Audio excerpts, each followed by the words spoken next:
Hi, everybody. Well, today I'm at a park near where I live, and it's a nice park. So I thought I'd show you a little bit of the background. This is why I like this area of Florida. It's the nature coast, and it's very pretty. It's also time to do a video. Get ready.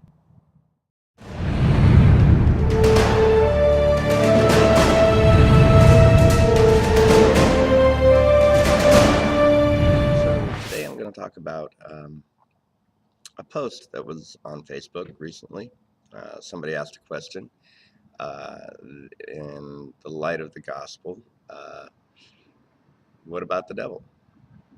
And it's kind of interesting. Mike Williams, back in his Word of Faith days, uh, was often called the foremost authority on demonology. And in Word of Faith circles, Pentecostal circles, charismatic churches, he truly was considered an expert on demonology. First time I met Mike was in 1988, and I was at New Life Bible College in Cleveland, Tennessee, and he was there for a week-long seminar to teach demonology. And I don't remember uh, Mike teaching a whole lot on demons during that seminar. I know he had, he did teach on them, but you could tell even then in 1988 he was more interested in teaching about the gospel of grace and peace. I doubt Mike did many demonology seminars after that. Um, so Mike now says, uh, he really doesn't teach on the devil anymore. We don't teach on the devil really.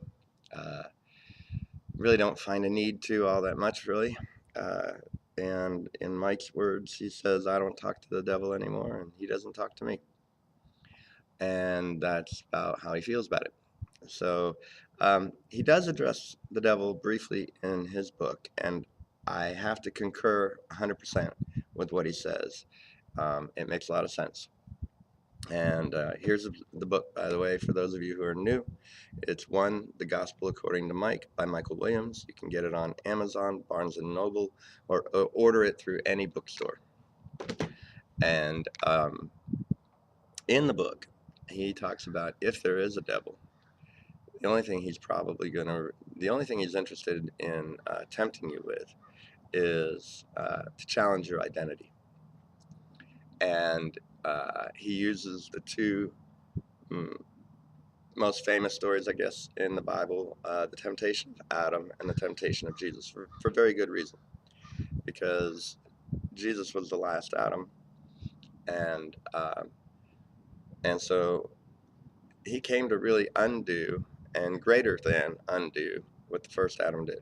So, um, so in the first temptation, which was with Adam, the challenge was that he would be like God.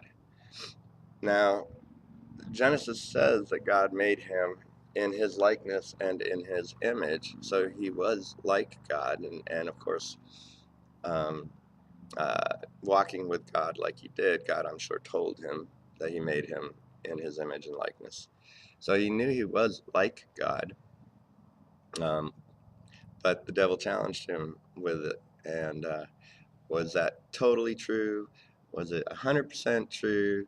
But if you eat of this fruit, then you'll really be like him because you'll know the knowledge of good and evil. So uh, is what God said true, or is there something else? Did everything God say was true? And so Adam succumbed to the temptation, ate of the fruit of the tree of the knowledge of good and evil, and we have that whole story. Fast forward to Jesus. Right after he was baptized, came up out of the water and heard a voice from heaven saying, "This is my son, in whom I'm well pleased." Sorry, got a dog over here. Uh, right after he heard God say that he was his son, the Spirit immediately rushed him off to the desert to be tempted by the devil for that purpose. And in all the temptations, virtually all the temptations, um, the devil's challenge to him was, if you are the Son of God, if you be the Son of God, then do this. And the temptation was to give in, to prove that he was the Son of God, to do something to prove that. And but that would have in itself expressed some doubt, because he would have had to prove it.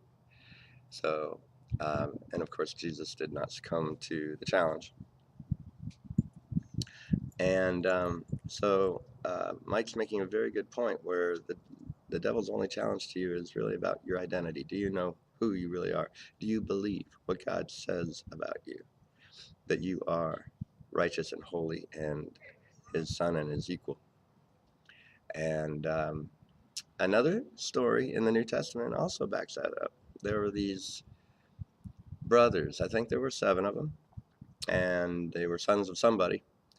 And they knew about Paul and his message, and they were going around casting out devils in the name of Jesus of Nazareth and Paul of Tarsus. And there's a specific story where they were at some house trying to cast a demon out of a person in that house, out of a man in that house. And they tried casting him out in the name of Jesus of Nazareth and Paul of Tarsus. And the purported demon that was in this man replies to these sons and says, Jesus I know, and Paul I know of, but who are you? And as the story goes, he beat them senselessly, and it must have been really violent, because they wound up running out of the house with all their clothes on. They ran out naked. So obviously the devil's really interested in whether you know who you really are. And he's interested in really, do you know, do you believe what God said about you? That's about the only interest he's got. And if there is a devil, the only thing he's going to challenge you on is your own identity. And so I can tell you, God's opinion of you is you are holy, righteous, perfect, and equal with him in sonship in Jesus Christ. It's kind of revolutionary. So have a revolutionary week.